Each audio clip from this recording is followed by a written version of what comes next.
সুপ্রিয় শিক্ষার্থী, আজকে তোমাদের পরীক্ষা উপলক্ষে আমরা এই পুরো অধ্যায়টা কিছু কিছু ইম্পর্টেন্ট টপিক এমসিকিউ এবং রিটেনের জন্য খুবই ইম্পর্টেন্ট এইচএসসি আইসিটি চ্যাপ্টার 1 এটা আলোচনা করব খুবই অল্প সময়ের মধ্যে। আচ্ছা, ডাটা ভার্সেস ইনফরমেশন। ডাটাকে ইংরেজিতে বলা হয় উপাত্ত, আর ইনফরমেশন বাংলাটা হচ্ছে তথ্য। এখন উপাত্ত এবং তথ্যের মধ্যে মনে রাখতে হবে, উপাত্ত হচ্ছে র ডাটা, যেটা থেকে তথ্য পাওয়া যায়। উপাত্তরে সুন্দর করে সাজায় আমি তথ্য পেতে পারি, ঠিক আছে? তাহলে উপাত্ত এবং তথ্যের মধ্যে পার্থক্য আসতে পারে, তো ওই ক্ষেত্রে সংজ্ঞা দিতে হবে। হ্যাঁ, তারপরে জিনিসটা বুঝিয়ে বলতে হবে যে সকল উপাত্ত কিন্তু তথ্য নয়, কিন্তু সকল তথ্যই উপাত্ত, কারণ তথ্যটা উপাত্ত থেকেই আসে। ধরো আমি বললাম যে 2, এখন এই 2 একটা উপাত্ত, কিন্তু আমি যদি বলি যে আমার কাছে 2 লাখ টাকা আছে, তাহলে এই যে পুরো একটা বাক্য আমি বললাম, এইটা থেকে আমি একটা আইডিয়া পেলাম। তো এই যে বিষয়টা, এটা হচ্ছে তথ্য। আর যদি শুধু 2 বলি, তাহলে এটা একটা শুধু উপাত্ত। তাহলে আমাদের মূল জিনিস হচ্ছে এমসিকিউ যদি আসে বা রিটেনে, আমরা উপাত্ত থেকে তথ্য পাই। হ্যাঁ, তথ্য জিনিসটা হচ্ছে বড়, এবং তথ্য জিনিসটা হচ্ছে সুশৃঙ্খল। হ্যাঁ, এবং যে জিনিসটা দ্বারা একটা ভালো আমরা আইডিয়া পাই। তাহলে আমাদের ডাটা এবং উপাত্তর মূল জিনিস এমসিকিউতে যদি আসে। তারপর হচ্ছে গ্লোবাল ভিলেজ। গ্লোবাল ভিলেজ মানে বিশ্বগ্রাম। পুরা পৃথিবীটাকে গ্রামের মতো মনে হবে, মানে সবকিছু গ্রামের মানুষের যেমন তাড়াতাড়ি খোঁজ খবর নেওয়া যায়, এরকম ভাবে সারা পৃথিবীর মানুষের খোঁজ খবর ঘরে বসে নেওয়া যায়। যেমন মোবাইল ফোনের মাধ্যমে যে টেলিমেডিসিন আছে, এই সব কিছুই গ্লোবাল ভিলেজের অন্তর্গত। ঘরে বসে ডাক্তারদের সাথে কথা বলা যায়, দেশে বিদেশে সব কাজ ঘরে বসে। এইখানে মূল জিনিসটা যদি বলে গ্লোবাল ভিলেজের মেরুদণ্ড কি, তাইলে বলতে হবে ব্যাকবোন বা মেরুদণ্ড হচ্ছে কানেক্টিভিটি, ইন্টারনেট কানেক্ট। ইন্টারনেট ছাড়া আমরা কল টল কিছুই করতে পারি না অনলাইনে। আর যদি বলে এই গ্লোবাল ভিলেজ ধারণার প্রবর্তককে, তাহলে আমাদের বলতে হবে মার্শাল মেকলুহান। তাহলে এইটাও মূল জিনিসগুলো আসে। এরপরে বলছে ভার্চুয়াল রিয়েলিটি।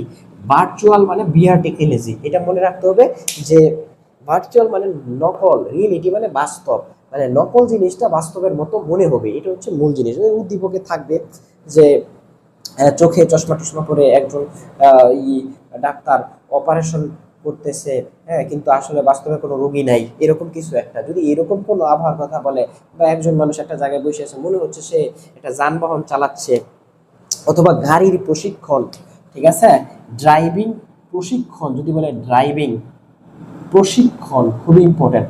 প্রশিক্ষণ মানে ট্রেনিং। হ্যাঁ, গাড়ির ট্রেনিং, যে কোনো প্রশিক্ষণ, গাড়ির ট্রেনিং হইতে পারে, বিমান চালানোর ট্রেনিং হইতে পারে, যে কোনো প্রকার ট্রেনিং, আর্মিদের ট্রেনিং, এরকম যে ট্রেনিংগুলো যদি থাকে, তাহলে তুমি বুঝবা সেটা ভার্চুয়াল রিয়েলিটি। এখানে খুবই একটা ইম্পর্টেন্ট জিনিস, যদি বলে একটা গাড়ি চালানো শিখতেছে, ঠিক আছে, সে চোখে মুখে কিছু একটা হইরা না হইরা শিখতেছে, তার কাছে মনে হচ্ছে যে এরকম সে এরোপ্লেন চালাচ্ছে, এরকম যদি কিছু হয়, তাহলে বলবো এটা ভার্চুয়ালি। আর যদি বলে একটা গাড়ি আপনা আপনি চলতেছে, নিজে থেকে চলতেছে, ঠিক আছে, তাহলে সেটা হবে আর্টিফিশিয়াল ইন্টেলিজেন্স মানে রোবোটিক্স। খুবই ইম্পর্টেন্ট এই দুইটা, এইটা জিনিস সূক্ষ্ম। এই ভার্চুয়াল রিয়েলিটির সাথে আর্টিফিশিয়াল ইন্টেলিজেন্স একটা মিল করে একটা সুন্দর প্রশ্ন করে।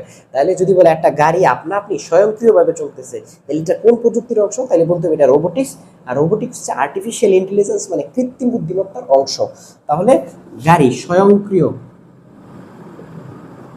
গাড়ি চলা বা ড্রাইভিং, আপনা আপনি গাড়ি চলবে, কোনো চালক নাই, তার মানে চালকবিহীন, চালকবিহীন, চালকবিহীন গাড়ি চলা, এই জিনিসটা হবে আর্টিফিশিয়াল ইন্টেলিজেন্স বা রোবোটিক। আর যদি বলা হয় গাড়ির প্রশিক্ষণ নিচ্ছে, বা যে কোনো রকম প্রশিক্ষণ যদি বোঝায়, হ্যাঁ, একটা কৃত্রিম পরিবেশের মাধ্যমে ডাক্তারি প্রশিক্ষণ, ইন্টারমিডিয়েট বা অপারেশন আসলে বাস্তবে করতেছে না, ওই জিনিসটা হবে ভার্চুয়াল রিয়েলিটি। খুবই ইম্পর্টেন্ট।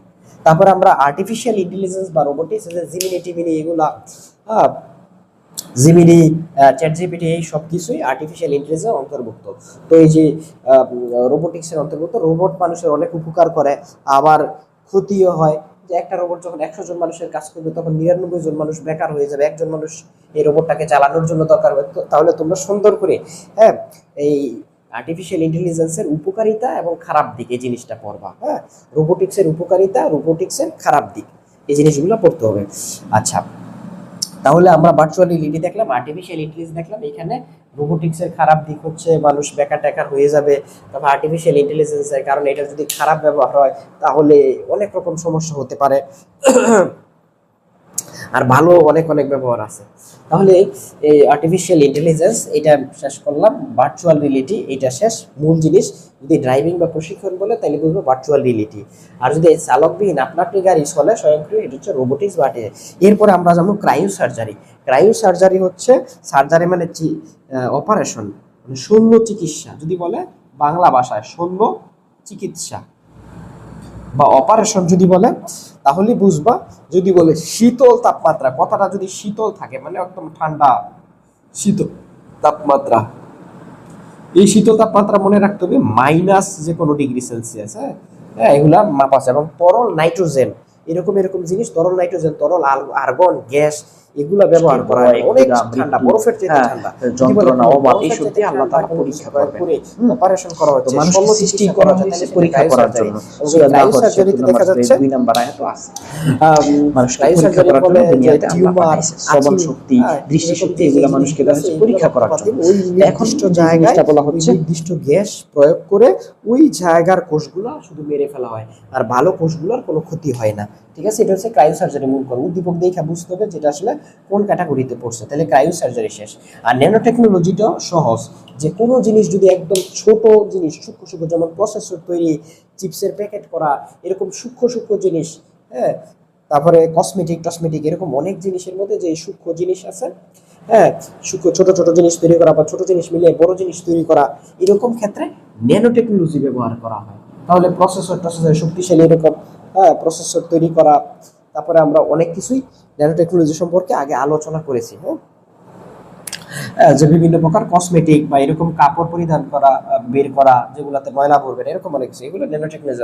জেনেটিক ইঞ্জিনিয়ারিং, যদি জেনেটিক ইঞ্জিনিয়ারিং আসে তাহলে আমাদের বুঝতে হবে জেনেটিক মানে জিন রিলেটেড। তাহলে একটা ফসল খারাপ হচ্ছে, এইটার মধ্যে অন্য একটা থেকে যদি জিন এনে রেস্ট্রিকশন এনজাইমের দ্বারা কাটতে হবে, কাইটা ওই জায়গায় ওই জিনটা স্থাপন করলে ভালো যেই জিনের বৈশিষ্ট্যটা এটা খারাপ জিনের মধ্যে আসবে। ঠিক আছে, মানে একটা ফসল যদি ফলন কম হয়, তাহলে যেটাতে ফলন বেশি হয় সেইটা থেকে জিন কোনো অংশ কাইটাই না ওইটার মধ্যে খারাপটার মধ্যে স্থাপন, খারাপটাও ভালো হয়ে যাবে। এটা হচ্ছে জেনেটিক ইঞ্জিনিয়ারিং এর মূল নীতি। তাহলে কোনো ক্ষেত্রে যদি বলে যে উৎপাদন বেশি হয়ে গেছে গা, মাছ বেশি ফলন হইতেছে বা ভেড়ার বেশি ফলন অথবা যে কোনো ফসলের বেশি ফলন, এরকম যদি তথ্য থাকে তাহলে বুঝতে হবে যে ফলনটা বাড়ছে কোন প্রযুক্তি প্রয়োগ করে, জেনেটিক ইঞ্জিনিয়ারিং। তাহলে আমাদের এই যে অনেক কিছু শেষ সংক্ষেপে। তারপর হচ্ছে আমাদের বায়োমেট্রিক্সটা খুবই ইম্পর্টেন্ট। বায়োমেট্রিক্সটা হচ্ছে বায়ু মানে হচ্ছে জীবিত, ম্যাট্রিক্স মানে পরিমাণ, বায়োমেট্রিক্স মানে হচ্ছে জীবিত জিনিসের পরিমাপ। তাহলে ব্যাপার হচ্ছে বায়োমেট্রিক্স হচ্ছে দুই রকমের, একটা হচ্ছে শারীরভিত্তিক আর একটা আচরণ ভিত্তিক। তাহলে শারীরভিত্তিক হচ্ছে আমাদের শরীরের অংশ, যেমন আমার হাতটা শরীরের অংশ, এই যে এখানে আছে ফিঙ্গার, হাতটা শরীরে, এই জন্য ফিঙ্গারপ্রিন্টটা হচ্ছে শারীরভিত্তিক বায়োমেট্রিক্স মানে শনাক্তকরণের প্রক্রিয়া। হাতের আঙ্গুল ফিঙ্গারপ্রিন্ট, তারপরে এই পুরো হাত, এই যে হাত পুরোটা, এটা বলে হ্যান্ড জিওমেট্রি। তারপরে যে চোখের যে রেটিনা আছে ভিতরে, এটা বলে রেটিনা স্ক্যান। হ্যাঁ, আবার চোখের যে উপরে আছে মনি, এটা বলে আইরিস স্ক্যান। তারপরে এই যে পুরো ফেসটা আছে, এটা বলে ফেস রিকগনিশন। এগুলো সবই আমার শরীরের অংশ, এই জন্য এগুলো বায়োমেট্রিক্সের অন্তর্ভুক্ত, কিন্তু শারীরভিত্তিক। শারীরভিত্তিক মানে শরীরের অংশ। আর একটা হচ্ছে আচরণ ভিত্তিক। মনে রাখবা তিনটা জিনিস বেশি বেশি আসে আচরণ। একটা হচ্ছে সিগনেচার, আমি যে সাইনটা করলাম এটা আমার আচরণ প্রকাশ করে, এই সাইনটা আমার শরীরের অংশ না। কিবোর্ড স্ট্রোক মানে কিবোর্ডে আমি যে টাইপিং করি এটা আমার শরীরের অংশ না, কিবোর্ডে থাকে। তারপরে ব্যাপার হচ্ছে আমার কণ্ঠস্বর মুখ দিয়ে হাওয়া অ্যানালগ সিগন্যালে বার হয়ে যায়, গলা আমার শরীরের অংশ, কিন্তু ভয়েস রিকগনিশন আমার যে ভয়েসটা আছে এটা শরীরের অংশ না। তাহলে মনে রাখতে হবে শারীর ভিত্তিক এবং আচরণ ভিত্তিক বায়োমেট্রিক্স। এই বায়োমেট্রিক্স দ্বারা কি করে আলাদাভাবে মানুষকে শনাক্তকরণ করতে পারে। তাহলে মনে রাখার জিনিস হচ্ছে কিবোর্ড হচ্ছে আচরণের, সাইন মানে সিগনেচার, হ্যাঁ, আরেকটা হচ্ছে ভয়েস, আমার ভয়েস, এই তিনটা হচ্ছে আচরণের। ঠিক আছে, এই তিনটা খুব ইম্পর্টেন্ট। তাহলে আমরা বায়োমেট্রিক্স জিনিসটা শিখলাম যে একজন মানুষের আরেকজন মানুষ থেকে আলাদাভাবে শনাক্ত করার জন্য, জীবগুলোর আলাদাভাবে শনাক্ত করার জন্য যে প্রযুক্তি ব্যবহার করে সেটা হচ্ছে বায়োমেট্রিক্স। আসবে যে একজন মানুষ এসে দরজার সামনে দাঁড়াইছে, সে তাকাইছে, দেখে দরজা খুলে গেছে, তাহলে এটা কোন প্রযুক্তি? এটা হচ্ছে বায়োমেট্রিক্স। হাতের আঙ্গুল দিছে, দরজা খুলে গেছে, ফিঙ্গারপ্রিন্ট, এটা বলবা ফিঙ্গারপ্রিন্ট বায়োমেট্রিক্স এর অন্তর্ভুক্ত। হাত লাগাইছে, দরজা খুলে গেছে, হ্যান্ড জিওমেট্রি আগে বলবা, তারপরে বায়োমেট্রিক্স এর অন্তর্ভুক্ত। এগুলোই প্রশ্ন। তারপরে চোখ দিয়া তাকাইছে, তাকানোর পরে দরজা খুলে গেছে, আইরিস স্ক্যান। ঠিক আছে, এরকম এরকম বলতে পারে আইরিস স্ক্যান রেটিনা কোনটা দ্রুত, চোখের আইরিসটা সামনে থাকে এই জন্য এইটা দ্রুত, আর রেটিনা থাকে ভিতরে এর লেগে এইটা হচ্ছে স্লো। আর যদি বলে কোনটা বেশি একদম নির্ভুল, তাইলে বলবা রেটিনারটা নির্ভুল, কারণ রেটিনাটা ভিতরে থাকে। তো এইটা যদি একবার নেওয়া যায়, এইটা কি হয়, হ্যাঁ, আরেকজন সহজে নকল করতে পারে না, এই একটা বিষয়। আর কথা হচ্ছে সবচেয়ে বেশি ব্যবহৃত হয় কোনটা বায়োমেট্রিকে, ফিঙ্গারপ্রিন্ট, হাতেরটা বেশি ব্যবহৃত হয়। হ্যাঁ, আমরা অনেক ক্ষেত্রে ব্যবহার করি, এনআইডির ক্ষেত্রে তো আসতে পারে যে নিচের কোন কোন প্রযুক্তিতে বায়োমেট্রিক্স ব্যবহার করা হয়। হ্যাঁ, আঙ্গুলের ছাপ আমরা কোন কোন ক্ষেত্রে দিই, এই বিষয়গুলোর দরকার পড়ে। তাহলে বায়োমেট্রিক্স মানে বায়ো ইনফরমেটিক্স নামে আছে। তাহলে বায়োলজিক্যাল যে তথ্য আছে সেইটা আমরা যে সংরক্ষণ করি, হ্যাঁ, যে কেউ কাউরে খুন করলো, এই যে ফিঙ্গারপ্রিন্ট, ডিএনএ, তারপরে আরেকটা আছে ডিএনএ, ডিএনএ ডিএনএ ফিঙ্গারিং মানে এই যে আমার যে লোক বা যে কোনো জিনিস থেকে নিয়ে একটা ডিএনএ হয়, হ্যাঁ, এরকম শেপের, এই ডিএনএ গুলারে রিকগনিশন করা হয়। এটা আমার শরীরের অংশ, এই জন্য এইটা শারীরভিত্তিক বায়োমেট্রিক্সের অন্তর্ভুক্ত, এগুলো সবই বায়োমেট্রিক। আর বায়ো ইনফরমেটিক এই বায়োলজিক্যাল ডাটাকে সুন্দর করে সংরক্ষণ করে রাখা, এগুলা নিয়ে গবেষণা করা। এবং এই বায়ো ইনফরমেটিক হচ্ছে ম্যাথমেটিক্স, হ্যাঁ, স্ট্যাটিস্টিক্স, ম্যাথমেটিক্স পরিসংখ্যান, তারপরে ব্যাপার হচ্ছে অন্য যে জিনিসগুলো আছে, ম্যাথমেটিক্স, স্ট্যাটিস্টিক্স, কম্পিউটার সায়েন্স, এরকম যে জিনিসগুলো আছে বায়োলজিক্যাল। তারপরে বায়োলজি তো অবশ্যই থাকবে। ইনফরমেটিক্স, এখানে আছে ইনফরমেশন, তথ্য নিয়ে যে গবেষণা, এগুলোই বায়ো ইনফরমেটিক্স। ঠিক আছে, পুরো অধ্যায়ে মোটামুটি ভালো করে বলেছি, তোমরা যাতে উদ্দীপকটা দেখলে এবং এমসিকিউগুলো যাতে সুন্দর করে পারো। এখন আমরা দ্বিতীয় চ্যাপ্টার নিয়ে আলোচনা করব। এইখানে মূল টপিকগুলো সবগুলো লেখা হয়েছে, এই প্রত্যেকটা আমি অল্প অল্প করে মূল জিনিস বলে যাব, এমসিকিউ এবং রিটেনে খুবই উপকারী। ডেটা কমিউনিকেশন, প্রথম হচ্ছে ডেটা কমিউনিকেশন হচ্ছে ডাটা এক জায়গা থেকে অন্য জায়গায় স্থানান্তরিত হওয়া, এক জায়গা থেকে একটা ডিভাইস থেকে অন্য ডিভাইসে ডাটা যাওয়া, এটাই ডাটা কমিউনিকেশন। এখন ব্যান্ডউইথ কি, ব্যান্ডউইথ হচ্ছে এর একক হচ্ছে বিপিএস, বিট পার সেকেন্ড। আসবে ব্যান্ডউইথ কি, এই বিট মানে কি একটা তথ্য বা ডাটা, আর পার মানে প্রতি, এস মানে সেকেন্ড। তাহলে এইখান থেকে বিপিএস, এই যে এককটা আছে ব্যান্ডউইথের একক হচ্ছে বিপিএস। এই বিপিএস থেকে আমি সংজ্ঞাটা বলবো যে এই যে এস শেষ থেকে আসবো, পার মানে প্রতি, প্রতি সেকেন্ডে যে পরিমাণ বি মানে বিট স্থানান্তরিত হয় তাকেই ব্যান্ডউইথ বলে, অথবা প্রতি সেকেন্ডে যে পরিমাণ ডেটা স্থানান্তরিত হয় তাকেই ব্যান্ডউইথ বলে। ঠিক আছে, ডাটা কমিউনিকেশন মানে একটা ডিভাইস থেকে অন্য ডিভাইসে ডাটা স্থানান্তরিত হওয়া। আর ব্যান্ডউইথের সংজ্ঞা কি হবে, ব্যান্ডউইথের একক হচ্ছে বিপিএস, খুব ইম্পর্টেন্ট। এখানে বিপিএস থেকে পি মানে প্রতি, পার, প্রতি সেকেন্ডে যে পরিমাণ বিট বা ডেটা স্থানান্তরিত হয় তাকে ব্যান্ডউইথ বলে, এক নাম্বার শেষ। এরপর হচ্ছে serial parallel data transmission, data একটা ডিভাইস থেকে আরেকটা ডিভাইসে যাবে। সিরিয়াল মানে একটা বিটের পরে অন্য একটা বিট যদি দেয়, যেমন 0 1 0 1 1, এরকম একটা লাইন, যেমন টিকিট কাউন্টারে দাঁড়ায় একজন আরেকজনের পরে, যদি এইভাবে হয় তাহলে এটাকে বলে সিরিয়াল ডাটা ট্রান্সমিশন।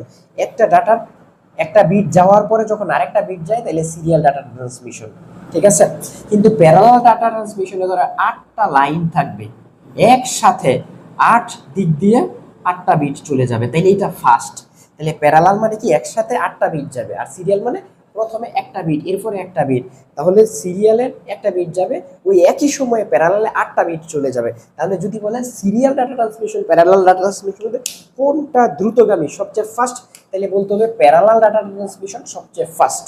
ঠিক আছে, সিরিয়াল মানে একটা একটা করে ডাটা ট্রান্সফার, আর প্যারালাল উদাহরণ আসলে এরকম 8টা তার দিবা, দিয়া 0 1 0 1 এরকম 8টা বিট দিবা এইভাবে।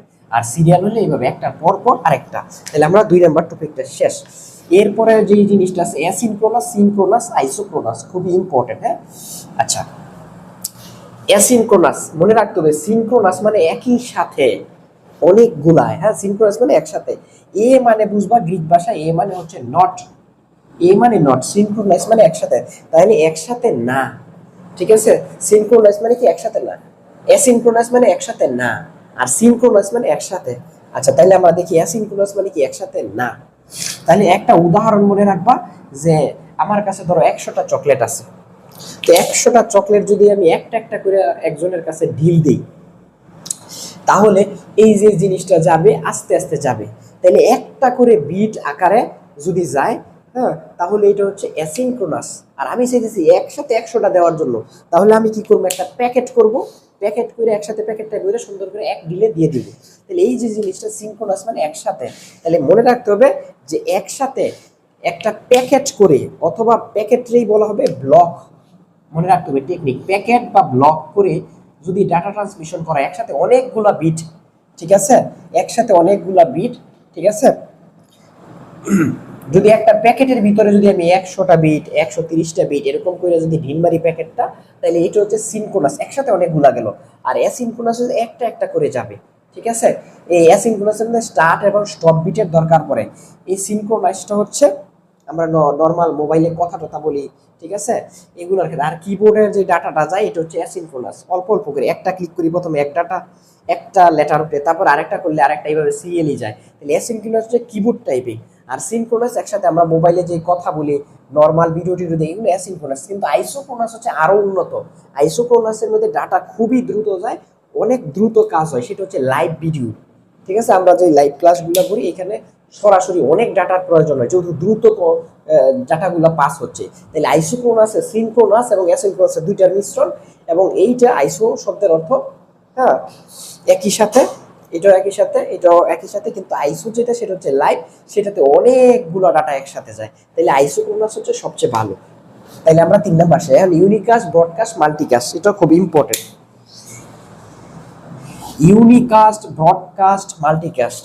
ইউনি শব্দের অর্থ হচ্ছে এক, তাহলে একজনের সাথে যখন একজন কথা বলে তাহলে সেটা ইউনিকাস্ট। আর একজনের সাথে একজনের ডাটা কমিউনিকেশন হলে ইউনিকাস্ট।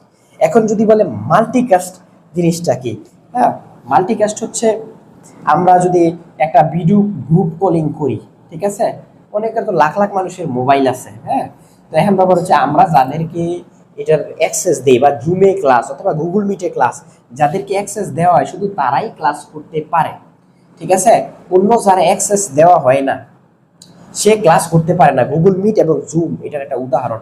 তাহলে এই যে এইটার সাথে এই হচ্ছে টিচার, এই হচ্ছে স্টুডেন্ট, এও একজন অন্য স্টুডেন্ট কিন্তু সে পড়ে না, হ্যাঁ, এর সাথে যোগাযোগ করে না, এই জন্য এই হচ্ছে লিঙ্ক নাই, যে কানেকশন নাই। তাহলে এরকম অনেক অনেক হাজার হাজার স্টুডেন্ট আছে যাদেরকে পারমিশন দেওয়া আছে, এরাই শুধু করতে পারে। এটা হচ্ছে মাল্টিকাস্ট। মাল্টি মানে অনেক, ইউনি মানে এক, যদি একজন হয় তাহলে সেটা হচ্ছে ইউনিকাস্ট। আর যদি অনেকগুলোর সাথে কানেকশন হয় একটা, তাহলে সেটা মাল্টিকাস্ট, কিন্তু সবগুলার না, যেখানে অন্যগুলো আছে এদের অ্যাক্সেস নাই, হ্যাঁ, এই জন্য এরা ঢুকতে পারে। কিন্তু যদি এইখানে যতগুলো ডিভাইস যারা আছে এটার সাথে নেটওয়ার্ক ভুক্ত কানেক্টেড, এও এও চ্যানেল আই যদি লাইভ কোনো খেলা হয় বা কোনো রাষ্ট্রপতি প্রধানমন্ত্রী ভাষণ দেয়, তো দেখবা উপরে লেখা থাকে লাইভ, তাহলে ওই চ্যানেল, ধরো চ্যানেল আই, ওইটার মধ্যে যত চ্যানেল আই যাদের কাছে সবাই দেখতে পারে, তাহলে লাইভ যে জিনিসগুলো দেখায় সেগুলো হচ্ছে ব্রডকাস্টের উদাহরণ। ব্রডকাস্টের এক্সাম্পলই হচ্ছে এই যে নেটওয়ার্কযুক্ত সবগুলোর সাথে কানেক্টেড থাকবে। আর মাল্টিকাস্ট হচ্ছে একটা হইলেও কানেকশন থাকবে না। আর ইউনিকাস্ট হচ্ছে একটার সাথে একটা। তাহলে আমরা এই জিনিসটা শেষ। আচ্ছা, এরপরে হচ্ছে ইউনিকাস্টের অন্তর্ভুক্ত কিন্তু হচ্ছে সিমপ্লেক্স, হাফ ডুপ্লেক্স এবং ফুল ডুপ্লেক্স। এটা মারাত্মক ইম্পর্টেন্ট, হ্যাঁ, simplex, half duplex, full duplex, এটা কোনটার অন্তর্ভুক্ত? ইউনিকাস্ট, ব্রডকাস্ট, মাল্টিকাস্ট বলতে হবে ইউনিকাস্ট। কারণ সিমপ্লেক্সের মধ্যে আমরা দেখবো কি, যে একজনে কিবোর্ডে ক্লিক করলো, আমি একটা কিবোর্ডে ক্লিক করলাম, তাহলে আমি একজন পার্সন, কিবোর্ড আরেকটা জিনিস, তাহলে একটার সাথে একটার কানেকশন, তাইলে এটা একটার সাথে যদি একটার কানেকশন হয় তাহলে আমরা সেটাকে বলছি ইউনিকাস্ট। তাহলে সিমপ্লেক্স যেটা, মনে হয় সিমপ্লেক্স হচ্ছে সরল, সেটা হচ্ছে শুধু ডাটা কমিউনিকেশনটা একদিকে হবে। যদি ডাটা কমিউনিকেশন শুধু একদিকে হয় তাইলে সেটা হচ্ছে সিমপ্লেক্স।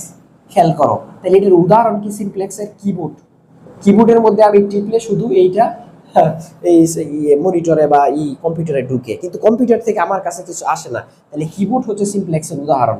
এরপর হচ্ছে রেডিওতে দেখা যাচ্ছে যে কোনো অনুষ্ঠান হইলে যদি ফোন কল না হয়, ওইখানে একটা আমি শুনতে পারি, এইখানে সারাদিন ওদের গাইলেও ওরা শুনতে পারে না, রেডিও। তারপর আরেকটা হচ্ছে টিভি, মানে টেলিভিশনে যা হয় আমি দেখতেছি কিন্তু আমার কথা টেলিভিশনে পৌঁছাচ্ছে না, তাহলে এটা ওয়ান এওয়ে। তাহলে সিমপ্লেক্স মনে রাখতে হবে, যেটা শুধু এক দিক থেকে অন্য দিকে যায়, তাহলে সেটা সিমপ্লেক্স। তাহলে উদাহরণ তিনটা খুব ইম্পর্টেন্ট। কিবোর্ড টাইপিং, কিবোর্ডে আমি যখন টাইপ করি শুধু আমার কাছ থেকে কিবোর্ডে যায়, কিবোর্ড থেকে আমার কাছে আসে না। রেডিও, টিভি এটির ক্ষেত্রে সে, তাহলে এরা হচ্ছে সিমপ্লেক্স উদাহরণ। আচ্ছা, সিমপ্লেক্সের পরে হচ্ছে হাফ ডুপ্লেক্স। এই যে হাফ ডুপ্লেক্সটা আছে, এই হাফ ডুপ্লেক্সটা হলো যে দেখা গেল একটার সাথে মানে দুই দিকেই যাবে, এই সাইড এবং এই সাইড, এই সাইড থেকে এই সাইডে যাবে, আবার এই সাইড থেকে এই সাইডে আসবে, কিন্তু একই সাথে না, একটা শেষ হওয়ার পরে আর একটা। এই হাফ ডুপ্লেক্সের উদাহরণ হচ্ছে ওয়াকি টকি। হ্যাঁ, ওয়াকি টকি, যে ট্রাফিক পুলিশদের কাছে যে ওয়াকি টকিটা থাকে, সেটাতে দেখা যায় একজন ট্রাফিক পুলিশ কথা শেষ করে বাটন ক্লিক করে ওইখানে যায়, ওইখানের লোকটা ওইটা শুই না, কথা শেষ করে টিপ মারে আসে, কিন্তু একসাথে না, একটা শেষ হওয়ার পরে আরেকটা। তাহলে হাফ ডুপ্লেক্স যদি আসে তাইলে বলবা যেখানে প্যারক থেকে রিসিভারে, রিসিভার থেকে প্যারক, দুই দিকেই ডাটা স্থানান্তরিত হতে পারে, কিন্তু একসাথে না, একটা সম্পূর্ণ হওয়ার পরে আরেকটা হয়, তাহলে সেইটাকে হাফ ডুপ্লেক্স বলা হয়। সিমপ্লেক্স কি, যেইখানে শুধু প্যারক থেকে মানে যাই পাঠাইবো সেন্ডার, ওর কাছ থেকে শুধু রিসিভারের কাছে যায়, রিসিভার উল্টা ডাটা পাঠাতে পারে না, যেমন টিভি, রেডিও, ওইগুলো হচ্ছে সিমপ্লেক্স। ওয়াকি টকি কি, হাফ ডুপ্লেক্স, মানে কি একদিকে যায় আবার আরেক দিকে আসে, কিন্তু একসাথে না। এখন হচ্ছে ফুল ডুপ্লেক্স, খুবই important. Full duplex, full duplex হচ্ছে একই সাথে কথা হবে, যেমন টেলিফোন এবং মোবাইল। টেলিফোন ওই যে আগের দিনে কানে এমনি দিয়ে ফোন করতো সবাই, হ্যাঁ, নায়ক নায়িকারা, টেলিফোন, আর একটা হচ্ছে মোবাইল। এই টেলিফোন এবং মোবাইলের মধ্যে, টেলিফোন এবং মোবাইলের মধ্যে দুইজন একই সাথে কথা বলতে, দুমসে যদি দুই সাইডে ঝগড়া লাগে, মাশাআল্লাহ, কেউ কারো কথা শোনার দরকার নাই, দুমসে বইকা যাইব, তাইলে ফুল ডুপ্লেক্স হচ্ছে একই সাথে।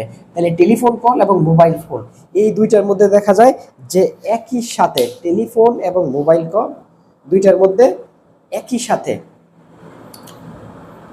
টেলিফোন এবং মোবাইল কল দুইটার মধ্যে কি করা যায়, একই সাথে, টেলিফোন এবং মোবাইল কল দুইটার মধ্যে একসাথে, হ্যাঁ, কথা বলা যায়, ডাটা স্থানান্তরিত হইতে পারে একই সময়ে। এই জন্য এটা হচ্ছে ফুল ডুপ্লেক্স উদাহরণ। এবং simplex, half duplex, full duplex সবাই ইউনিক কাস্টের অন্তর্ভুক্ত, খুব ইম্পর্টেন্ট, এমসিকিউ আকারে বলতেছি। এরপরে এটা হচ্ছে আমাদের কেবল, বিভিন্ন প্রকারের কেবল আছে, ঠিক আছে। Telephone, coaxial, twisted fibre optic. Telephone হচ্ছে যে টেলিফোন, আগের দিনে যে টেলিফোন ছিল ওই টেলিফোনের কেবল। কোয়াক্সিয়াল কেবল হচ্ছে ডিশের অ্যান্টেনা, ডিশের যে লাইনের যে কেবল এগুলা। টুইস্টেড হচ্ছে পেছানো, টুইস্টেড মানে দুইটা পেছানো থাকবে, এগুলো হচ্ছে পেছানো কেবল, হচ্ছে টুইস্টেড। আর ফাইবার অপটিকটা সবচেয়ে বেশি গুরুত্বপূর্ণ, এটা এখন বর্তমানে সবচেয়ে বেশি ব্যবহৃত হয়। ফাইবার অপটিক কেবল যেটা, সেটা হচ্ছে যে বর্তমানে ওয়াইফাই এর যে লাইনগুলো দেওয়া হয়, এগুলো হচ্ছে ফাইবার অপটিক। এই ফাইবার অপটিক কেবল হচ্ছে ভালো, ইএমআই নাই, মানে ইন্টারফারেন্স হয় না, এজন্য সহজে ডাটা ঠাটা পড়লো, বজ্রপাত হইলো, ডাটা চলাচল সহজে করতে পারে।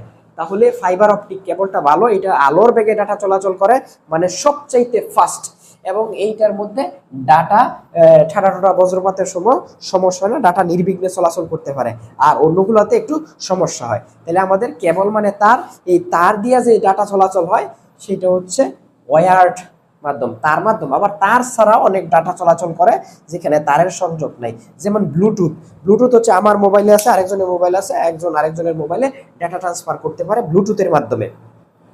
তো এই ব্লুটুথ হচ্ছে দুইজনের মধ্যে। আবার ওয়াইফাই আমরা বুঝি, রাউটারের মধ্যে ওয়াইফাই, ওয়াই ম্যাক্স আরো বেশি শক্তিশালী, আরো দ্রুত ডাটা চলাচল করে, ঠিক আছে। এখন এই ব্লুটুথ, ওয়াইফাই, ওয়াই ম্যাক্স এগুলোর ক্ষেত্রে খুবই ইম্পর্টেন্ট হচ্ছে IEEE স্ট্যান্ডার্ড।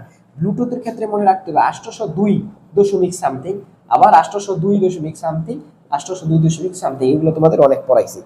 ওয়াইফাই মনে রাখবা, এইটা একটা আই, এটা একটা আই, আই লিখতে ওয়ানের মতো, তাইলে 1 তাহলে 802.11 যেটা, সেটা হচ্ছে ওয়াইফাই। আর ম্যাক্স মানে সর্বোচ্চ, সংখ্যা তিনটা মনে রাখবে, 11, 15, 16, এই তিনটা জিনিস 802 এর পরে বসবে। তো ম্যাক্স মানে সর্বোচ্চ, তাইলে এটার সর্বোচ্চ সংখ্যা 16, তাহলে টেকনিকে মনে রাখবা যেটা 16 সেটা হচ্ছে ওয়াই ম্যাক্স, আর 11 হচ্ছে ওয়াইফাই, আর 15 যেটা সেটা হচ্ছে বাকি একটা রইলো ব্লুটুথ। তাহলে এটা বলে দিলাম, ব্লুটুথ হচ্ছে পার্সোনাল এরিয়া নেটওয়ার্ক, এবং এই ব্লুটুথকে পিকুনেট বলা হয়। যদি আসে পিকুনেট কোনটা, তাইলে বলবা ব্লুটুথ, খুবই ইম্পর্টেন্ট, এমসিকিউ আকারে পড়লাম। তাহলে ওয়াইফাই, ওয়াইফাই যে শক্তিশালী হচ্ছে ওয়াই ম্যাক্স, আরো দ্রুত। তাহলে এইটাও আমাদের শেষ। এখন আমরা প্যান, ল্যান, ম্যান 1 পড়বো, খুবই ইম্পর্টেন্ট। এই প্যান মানে হচ্ছে পার্সোনাল এরিয়া নেটওয়ার্ক, আর LAN local area network, MAN হচ্ছে মেট্রোপলিটন এরিয়া নেটওয়ার্ক, এবং ওয়ান হচ্ছে ওয়াইড এরিয়া নেটওয়ার্ক। এগুলো হচ্ছে এদের সংক্ষিপ্ত রূপ।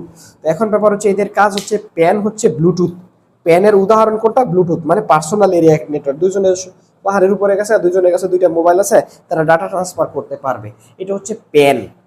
আর লোকাল এরিয়া ল্যান হচ্ছে, প্যান হচ্ছে কাছাকাছি জায়গায়, হ্যাঁ, এই 10 মিটার ভোল্টমিটার এরকম দূরত্বে ডাটা ট্রান্সফার করে। কিন্তু তারপর হচ্ছে ল্যান। ল্যান হচ্ছে লোকাল এরিয়া নেটওয়ার্ক, সংক্ষিপ্ত রূপ। লোকাল এরিয়া নেটওয়ার্ক মানে হচ্ছে কয়েকটা বিল্ডিং, বড় জোর 1 কিলোমিটার বা একটা গ্রাম, এটা হচ্ছে লোকাল এরিয়া নেটওয়ার্ক। এরপর হচ্ছে ম্যান। এই ম্যান হচ্ছে ল্যান থেকে বড়। ম্যান হচ্ছে মেট্রোপলিটন এরিয়া নেটওয়ার্ক। এই মেট্রোপলিটন মানে একটা শহর, একটা শহরের মধ্যে যেই নেটওয়ার্ক হয় সেইটা হচ্ছে মেট্রোপলিটন নেটওয়ার্ক। আর ওয়াইড হচ্ছে ওয়াইড এরিয়া নেটওয়ার্ক। ডাব্লুতে হচ্ছে ওয়াইড, ওয়াইড এতে এরিয়া এনতে নেটওয়ার্ক, এগুলো তোমরা পারবা। তাহলে ওয়াইড এরিয়া নেটওয়ার্ক, তাহলে এটা হচ্ছে সারা বিশ্বব্যাপী যে ইন্টারনেট আছে সেটার উদাহরণ হচ্ছে ওয়ান, WAN ওয়ান। তাহলে এখানে যদি বলে সবচাইতে ছোট কোনটা, তাইলে পেন। সবচাইতে বড় কোনটা, সেটা হচ্ছে ওয়ান। বিস্তৃত, হ্যাঁ, বিস্তৃতের দিক দিয়ে। আচ্ছা, তাহলে আমাদের এইটা শেষ। হ্যাঁ, তোমরা এগুলো ভালো করে দেখবা। আমি এমসিকিউ বলেছি এখানে এই ডিভাইসগুলো সম্পর্কে আমি একবার একটু একটু করে বলে দিব, এগুলো খুবই ইম্পর্টেন্ট। আচ্ছা, এনআইসি হচ্ছে নেটওয়ার্ক ইন্টারফেস কার্ড। এই এনআইসি জিনিসটা থাকে ল্যাপটপের মধ্যে, কম্পিউটারের মধ্যে নেটওয়ার্ক স্থাপনের জন্য। হ্যাঁ, এনআইসি নেট, এটা না থাকলে নেটওয়ার্কে সংযুক্ত হতে পারতো না ডিভাইসগুলো। হ্যাঁ, একটা ইন্টারনেটে সংযুক্ত হতে পারতো না। তাইলে এনআইসি বলবা কি, ইন্টারনেটে সংযুক্ত হওয়ার জন্য যে ইন্টারফেস, সেই ইন্টারফেসকে এনআইসি বলা হয় বা নেটওয়ার্ক ইন্টারফেস কার্ড বলা হয়। এরপর হচ্ছে মডেম। মডেম হচ্ছে অ্যানালগ সিগন্যালকে ডিজিটাল, মডেমের সংক্ষিপ্ত হচ্ছে মডুলেশন, ডিমডুলেশন পড়াইছি তোমাদের। তো মডেম হচ্ছে অ্যানালগ সিগন্যালকে ডিজিটাল এবং ডিজিটাল সিগন্যালকে অ্যানালগ সিগন্যালে রূপান্তর করে।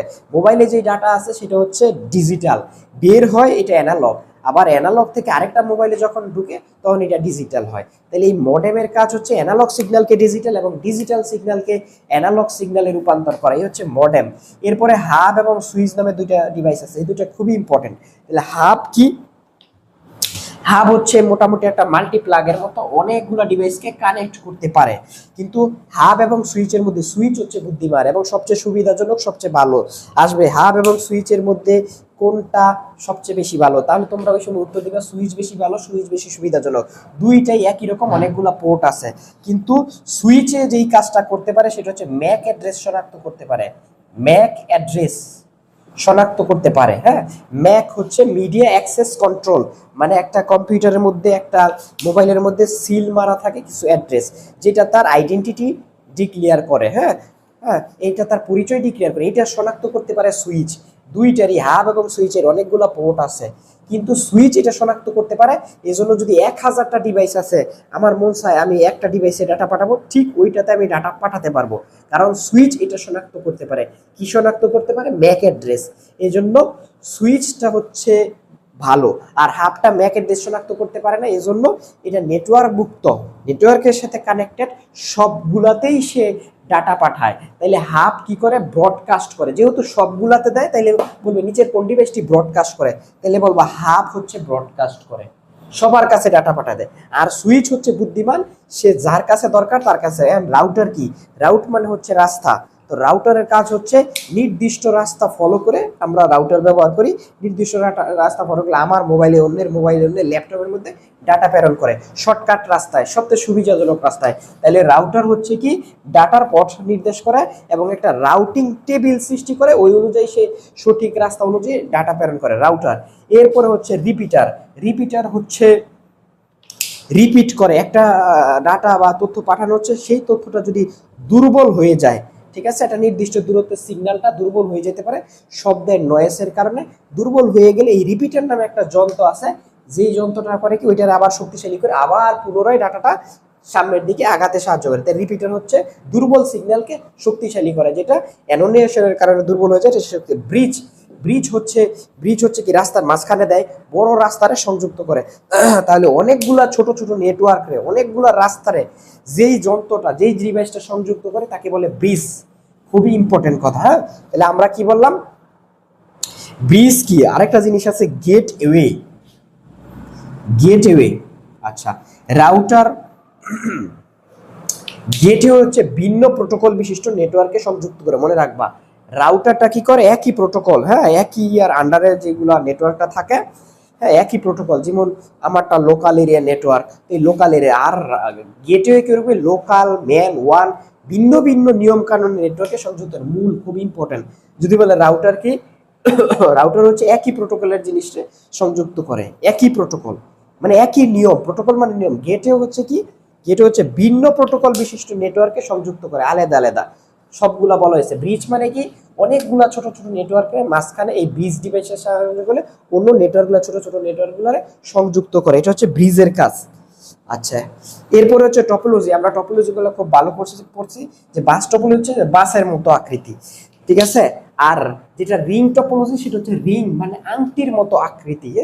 এগুলো একদম সংক্ষেপে, এই যে বাসের মতো দুই সাইডে থাকবে, হ্যাঁ। আর রিং হচ্ছে এরকম গোল থাকবে। তারপরে স্টার হচ্ছে মাঝখানে কিছু একটা থাকবে, মাঝখানে মনে রাখবা হাব অথবা সুইচ থাকবে। কোনটা থাকলে ভালো হবে? সুইচ থাকলে ভালো হবে। তারপরে ব্যাপার হচ্ছে ট্রি টপোলজি, হচ্ছে এই যে ট্রি এর মতো, হ্যাঁ, দুইটা করে এরকম যদি থাকে তাহলে এটা ট্রি টপোলজি। আর ম্যাশ টপোলজি হইছে, হ্যাঁ, যদি সবাই সবার সাথে কানেকশন এরকম সবগুলা তার দ্বারা অনেকগুলা তার যখন ব্যবহৃত হবে তাহলে সেটা হচ্ছে ম্যাশ টপোলজি। আবার যদি বলে হাইব্রিড টপোলজি কোনটা, তাহলে বুঝবা এই যে ধরো এইটা গেল কি, এটা হচ্ছে বাস, আর এটা রিং, এটা স্টার। এগুলো যদি অনেকগুলা টপোলজি একসাথে যদি মিলাই দেয়, কানেকশন করে দেয়, হ্যাঁ, দুইটা তিনটা যে কোনো আলাদা আলাদা টপোলজি একলগে যদি মিল করে দেয় তাহলে সেটা হচ্ছে হাইব্রিড টপোলজি। মানে হচ্ছে কয়েকটা টপোলজি যখন একসাথে মিল করা হয় তাহলে সেটাকে বলা হয় হাইব্রিড টপোলজি। আচ্ছা, তাইলে এগুলো তোমরা পারবা। বাস টপোলজির মধ্যে একটা মূল কেবল থাকে, সেটা নষ্ট হয়ে গেলে সর্বনাশ, হ্যাঁ, এটা ক্ষতিকর দিক। আর স্টার টপোলজি কি, মাঝখানে যেটা থাকে, মাঝখানেটা যদি সমস্যা হয় তাহলে এটার সমস্যা হইব। ম্যাশ টপোলজি ভালো, অনেক বেশি তার আছে, অসুবিধা হচ্ছে বেশি তার লাগে, আর নাহলে সুবিধা বেশি ম্যাশ টপোলজি, হ্যাঁ, সবচেয়ে বেশি সুবিধা ম্যাশ টপোলজি। একটা নষ্ট হইলে সমস্যা নেই, অন্য দিক দিয়ে ঘুরে হইলেও যাবে। রিং টপোলজিতে বেশি অবস্থা, র্যাঙ্ক যদি বলে একটা কম্পিউটার তার পাশের দুইটা কম্পিউটারের সাথে সংযুক্ত থাকে কোন টপোলজি, তাইলে অবশ্যই অবশ্যই মনে রাখতে হবে এটা হচ্ছে রিং টপোলজি। এটা খুবই ইম্পর্টেন্ট একটা এমসিকিউ। যদি বলে একটি কম্পিউটার এজ এ রিং, এই যে এই কম্পিউটারটা এর পাশের এইটা দুইটা লোকের সংযুক্ত না, প্রত্যেকটা কম্পিউটার তার পাশের দুইটা কম্পিউটারের সাথে সংযুক্ত থাকলে ডিভাইস হিসেবে সেটা হচ্ছে রিং টপোলজি, খুবই ইম্পর্টেন্ট, হ্যাঁ। হাইব্রিড সব শেষ, এগুলা তোমরা ভালো করে বাকিটা পড়বা। তারপরে ক্লাউড কম্পিউটিং, এগুলো আমরা পড়ছি। ক্লাউড কম্পিউটিং হচ্ছে কোনো জিনিস ভাড়া নেওয়া, হ্যাঁ, ইন্টারনেটের মাধ্যমে ভাড়া নেওয়া। আমার দরকার একটা প্রসেসর, আমারটা শক্তিশালী না, আমি না কিনে আমি যদি ইন্টারনেটের মাধ্যমে ভাড়া নেই তাহলে সেটাকে বলা হয় ক্লাউড কম্পিউটিং। এবং যতক্ষণ আমি এটার টাকা পরিশোধ করবো যতটুকু সময়ের জন্য, অতটুকু সময়ের জন্য আমি এটা সার্ভিসটা নিতে পারবো, হ্যাঁ।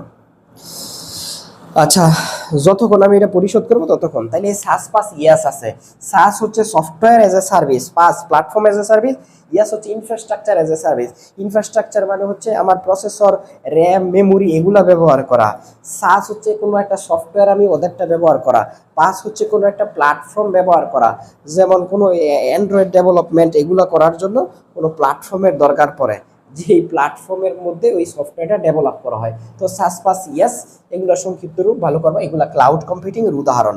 ক্লাউড কম্পিউটিং এর মূল জিনিস হচ্ছে কোনো ডিভাইস, কোনো জিনিস না কিনে কোনো সার্ভিস নেওয়া টাকার বিনিময়ে। আর সার্ভার এবং ক্লায়েন্ট আছে। সার্ভার হচ্ছে যে সার্ভিস প্রদান করে একটা শক্তিশালী কম্পিউটার, হ্যাঁ, যেমন বোর্ড পরীক্ষার রেজাল্ট দিলে বোর্ড পরীক্ষার ওইখানে যে কম্পিউটার আছে সেটা সার্ভার। আর আমাদের যে ব্যক্তিগত কম্পিউটার, ব্যক্তিগত মোবাইল বা ডিভাইস, এগুলো হচ্ছে ক্লায়েন্ট। তাহলে ক্লায়েন্ট হচ্ছে অনেক বেশি, সার্ভার হচ্ছে একটা শক্তিশালী কম্পিউটার যেটা অন্যগুলোর সার্ভিস দেয়, আর যারা সার্ভিসটা নেয় তারা হচ্ছে ক্লায়েন্ট। ঠিক আছে, পুরো অধ্যায়টা মোটামুটি সুন্দর করে একটা রিভিশন আলহামদুলিল্লাহ দেওয়া হয়েছে। তোমরা ভালো করে এই জিনিসগুলো মনে করে যাবা, হ্যাঁ। আচ্ছা, ঠিক আছে, সবাই ভালো থাকবে, আল্লাহ হাফিজ।